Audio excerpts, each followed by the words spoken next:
నమస్తే, welcome to DTV. నేను మీ రిషి. ఈరోజు వార్తల్లోని అంశాలు చూద్దాం. తెలంగాణలోని ఎస్సీ వర్గీకరణ అమల్లోకి రావడంతో ఉద్యోగాల భర్తీపై గవర్నమెంట్ ఫోకస్ చేసింది. టీజీపీఎస్సీ, పోలీస్, గురుకుల వైద్య నియామకాల సంస్థ ద్వారా ఈ నెలలో 20,000 నోటిఫికేషన్లు విడుదల చేయాలని సూచిస్తుంది. విభాగాల వారీగా వారంలో ఖాళీలను కేబినెట్ సబ్ కమిటీ గుర్తించినట్లు సమాచారం. ఆర్టీసీ వైద్య ఆరోగ్య శాఖలో 10,000, పంచాయతీరాజ్ ఇంజనీరింగ్ భాగాల్లో 2 నుండి 3,000, గురుకులాల్లో 2,000 బ్యాక్లాగ్ పోస్టులను ఉన్నట్లు తెలుస్తోంది.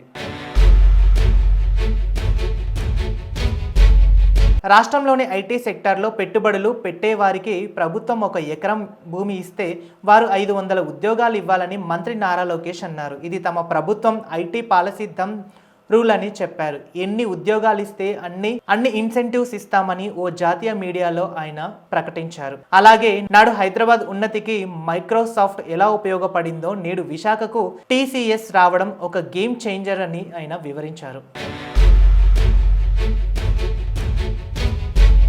భూభారతి పైలట్ ప్రాజెక్టుకు ఎంపిక చేసిన 4 మండలాల్లో నేటి నుంచి రెవెన్యూ సదస్సు జరగనున్నాయి. అక్కడి రైతులకు ఎలాంటి సమస్యలు ఉన్నా అధికారులు దరఖాస్తులు స్వీకరించి వారిని పోర్టల్ ద్వారా పరిష్కరిస్తారు. అందులో పరిష్కారం కాకుండా పోర్టర్లు పనిచేయకపోయినా రాష్ట్ర స్థాయిలో వాటి సమస్యలకు చర్యలు తీసుకుంటారన్నారు. ఈ సదస్సులో మంత్రి పొంగిరెడ్డి శ్రీనివాస్ రెడ్డి నారాయణపేట జిల్లా మద్దూరులో ప్రారంభించారు. ఆంధ్రప్రదేశ్ రాష్ట్రంలో ఇవాళ రాష్ట్రంలోని ఉత్తరాంధ్రతో పాటు చిత్తూరు, తిరుపతి జిల్లాలో పిడుగులతో కూడిన తేలికపాటి నుంచి మోస్తారు వర్షాలు కురుస్తాయని ఏపీఎస్డీఏఎం తెలిపింది. పిడుగులతో కూడిన వర్షాలు పడేటప్పుడు ప్రజలు అప్రమత్తంగా ఉండాలని సూచించింది. మరోవైపు నిన్న అనకాపల్లి జిల్లా చిట్టికాడులో 42.5 సెంటీమీటర్ల వర్షపాతం నమోదైనట్లు వాతావరణ శాఖ వెల్లడించింది. తెలంగాణ రాష్ట్రంలోని పోలీసులు సీఎం రేవంత్ రెడ్డి సైన్యంలా వ్యవహరిస్తున్నారని బీఆర్ఎస్ వర్కింగ్ ప్రెసిడెంట్ కేటీఆర్ విమర్శించారు. సీఎంకు అనుకూలంగా పనిచేస్తున్న అధికారులు పోలీసులపై సుప్రీంకోర్టుకు వెళ్తామని చెప్పారు. ఆర్థిక, పర్యావరణ దోపిడీపై మోదీ స్పందించాలి, లేదంటే మోదీ పార్టీ చేతుల పార్టీ కాదని మాటల పార్టీ అని ప్రజలు అనుకుంటారు. రేవంత్ కాపాడేందుకు బీజేపీ నేతలు ఎందుకు ప్రయత్నిస్తున్నారు అని ఆయన ప్రశ్నించారు. ఇటీవలే బీర్ల ధరను 15% పెంచిన ప్రభుత్వం ఇప్పుడు లిక్కర్ ధరలు పెంచాలని యోచిస్తున్నట్లు తెలుస్తోంది. చీఫ్ లిక్కర్ల మినహా 500కు పైగా ధర ఉండే లిక్కర్ బాటిళ్లపై కనీసం 10% పెంచనున్నట్లు సమాచారం. దీని ప్రకారం బాటిల్పై మినిమం 50 రూపాయలు పెరిగే అవకాశం ఉంది. ఆయా బాటిల్లో ఎంఆర్పి ఆధారంగా రేట్లు పెరగనున్నాయి. అధికారులతో సమీక్షించి ధరల పెంపకాలపై ప్రభుత్వం తుది నిర్ణయం తీసుకున్నట్లు తెలుస్తోంది.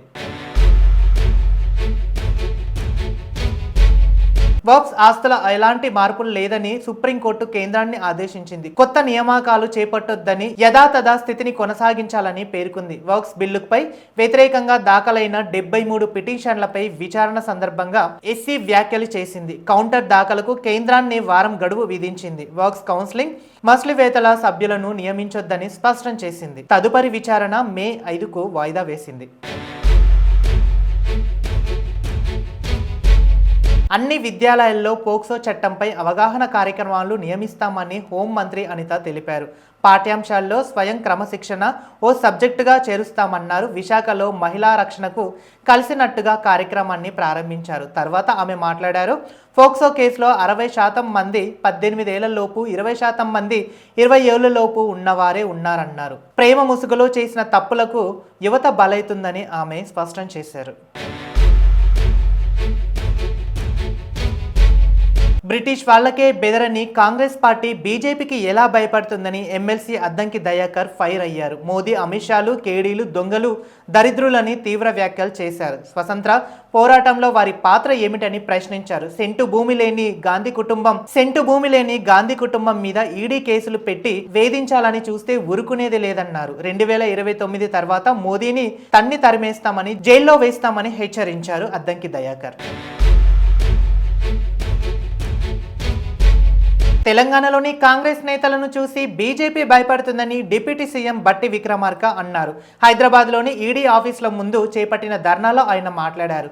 సోనియా, రాహుల్ కేసులకు భయపడరని చెప్పారు. బ్రిటిష్ వారికే ఆ కుటుంబం భయపడుతుందన్నారు. సంస్థలను కాపాడేందుకు ప్రయత్నిస్తే కేసులు పెట్టి విచారణకు పిలుస్తారు అని ప్రశ్నించారు. కేంద్రం తీరును ప్రతి ఒక్కరూ ఎండగట్టాలన్నారు. కార్పొరేట్ సంస్థలపై బీజేపీ ఆధారపడొద్దని ఆరోపించారు.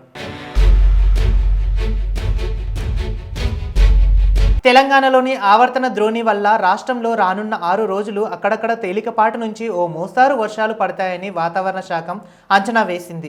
వానకాలం లేని ప్రాంతాల్లో రాబోయే 3 రోజుల నుంచి 2 నుండి 3 డిగ్రీల ఉష్ణోగ్రత పెరిగే అవకాశం ఉందని హెచ్చరించింది. నేడు జయశంకర్ భూపాల్పల్లి జిల్లా, ములుగు, భద్రాద్రి కొత్తగూడెం, ఖమ్మం, నల్గొండ, సూర్యాపేట, మహబూబాబాద్, వరంగల్, హన్మకొండ, జనగామ, నాగర్ కర్నూలు జిల్లాలోని పలు చోట్ల వర్షాలు పడతాయని వాతావరణ శాఖ వెల్లడించింది. రాష్ట్రంలోని మత్స్యకారులకు వేట నిషేధ వృత్తి రెట్టింపు చేయాలని ప్రభుత్వం నిర్ణయించింది. గత ప్రభుత్వం ఇచ్చిన 10,000కు మరో 10,000 కలిపి 20,000 ఇవ్వాలని భావించింది. దీంతో 1,22,968 మంది జాలార్లకు లబ్ధి చేకూరనుంది. ఈ నెల 26న లబ్ధిదారుల అకౌంట్లో నిధులు జమ కానున్నాయి. కాగా ఏటా ఏప్రిల్ 15 నుంచి జూన్ 15 వరకు వేట నిషేధం అమల్లో ఉంటుంది. ఆ సమయంలో జీవన వృత్తితో పాటు బియ్యం అందించనుంది ఆంధ్రప్రదేశ్ గవర్నమెంట్. కేంద్ర విమాన శాఖ మంత్రి Rammohan Rao Naidu world economics force జాబితాలో చోటు సంపాదించుకున్నారు. దాదాపు 50కి పైగా దేశాలకు చెందిన 116 మందికి యంగ్ గ్లోబల్ లీడర్స్ గా WEF చోటు కల్పించింది. భారత్ నుంచి మొత్తంగా 7గురు ఈ జాబితాలో చోటు దక్కించుకున్నారు. వివిధ రంగాలలో ప్రతిభ కనబర్చేలా 40 సంవత్సరాల లోపు వ్యక్తులకు young global India young global leaders గా WEF గుర్తించింది. తెలంగాణలోని భూభారతి చట్టం దేశంలోనే రోల్ మోడల్గా కాబోతుందని మంత్రి పొంగులేటి శ్రీనివాసరెడ్డి అన్నారు. నారాయణపేట, మద్దూరులో భూభారతి పైలట్ ప్రాజెక్టును ప్రారంభించారు. అనంతరం ఆయన మాట్లాడుతూ ధరణిలో డబ్బులు కట్టాల్సి వచ్చింది. భూభారతిలో ₹1 కూడా చెల్లించాల్సిన అవసరం లేదని ఆయన స్పష్టం చేశారు. దరఖాస్తులు చేసుకోవచ్చన్నారు. గత ప్రభుత్వం పేదల భూములను కొల్లగొట్టిందన్నారు. ఆడిల్ చేసి ఆ భూములను అర్హులైన పేదలకు ఇస్తాం అని ఆయన పేర్కొన్నారు.